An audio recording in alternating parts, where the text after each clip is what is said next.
We all paid for gas and somehow we ended up funding Iran. The story here is that analysts are saying we're getting closer and closer to a 1970s-like energy price shock, which is certainly not a welcome memory for a lot of people. And for that reason, you have markets that are just not really taking this news well at all. You saw what happened yesterday. The NASDAQ down over 2%, the S&P 500 and the Dow Jones down over 1%. This Monday starts right now. Welcome to the show. Remember when gas was just gas? Like you pulled up, you filled your tank, and you left with dignity? Now you pull up and you look at the price, and now you're in a long-term financial relationship with pump number 4. Because gas didn't just go up, it jumped. Like it saw Donald Trump on television and said, "Someone's making bold decisions today, say no more." Those rising gas prices are having a big impact on Americans' pocketbooks. They are now up a full $1 since the fighting began. So this is a real struggle for millions who are already facing higher inflation. And while he's handling the situation with Iran like it's a live episode of Watch What Happens, you are the one standing at the pump watching numbers climb, almost like it's the stock market. And the crazy part, this doesn't just stop at gas, because once oil acts up, everything follows. Look at the flare. Bright orange flames seen here raging at one of the largest oil refineries in the U.S. Huge explosion just happened at Valero. It just shook my whole truck. Thick black clouds of smoke filling the sky over Port Arthur, Texas. Not in a calm, forgiving, reasonable way. No. Everything panics. Groceries get more expensive and shipping, and suddenly the one trip to the grocery store turns into a Dateline episode of Where Did My Money Go? The murder and tragic life of a $60 purchase. And even if you didn't buy anything fun, no snacks, no drinks, no joy, just basic essentials and financial regret, of course. And the reason hits so hard. You didn't sign up for this. You didn't sit in the meeting or the speech, but somehow you are very involved. Financially. Whenever things heat up overseas, especially around oil, it doesn't stay overseas, it travels very fast and straight to your wallet. And I know what you're thinking, another war story. Trust me, I'm tired of talking about it too, but it affects everything costing more than it did 5 months ago. And you just saw it on your Walmart receipt. Now, if you thought last week was bad, girl, it just got way worse. Now the focus isn't on fighting, it's on energy now.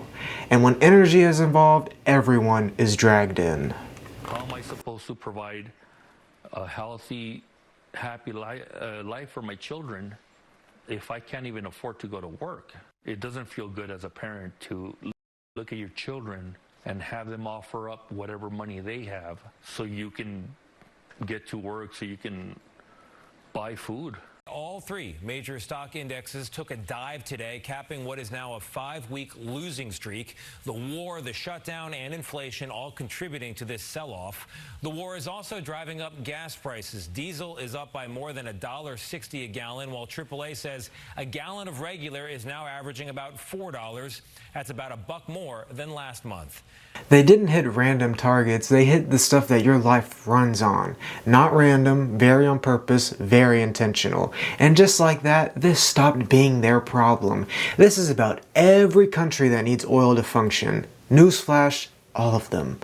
Oil just isn't about gas, it's about how everything gets to you and why your package doesn't arrive with a handwritten apology. And when that system gets unstable, prices react and they rise. Fast. Faster than Trump trying to answer a yes or a no question. The war with Iran is leading to a major oil shipping slowdown. But despite the blockade, the president is projecting confidence.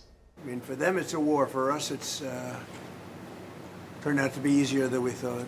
So now you have markets nervous, companies adjusting, and everything quietly getting more expensive before anyone tells you. And that alone should bother you if it doesn't already. It just happens one price at a time until you question yourself. And the reason it changed, it's because that everything connects to it just got hit. So, what now? I don't know. We are literally just watching everything. One move happens, and another move happens, and then we all get so damn tired. But there's only one thing consistent in all of this. Everything gets more expensive. The only thing that actually knows what's going on is your wallet. Nobody else. Because while Donald Trump is making decisions that affect global energy, you are the one making a decision if you should drive today. And that's the disconnect. And the wild part is that there's no stop button. So if you were waiting for this to settle down, I ask that you don't. Because right now, we aren't just watching this story, we are paying for it. That's this week's episode. Here are the things that mattered this week. Thank everybody very much, and I'm asked to take a few questions, and unlike other politicians, they would like the questions screened. I don't ask for screening of the questions. You can ask me anything you want. You can talk sex, you can do whatever the hell you want. I'm here for you.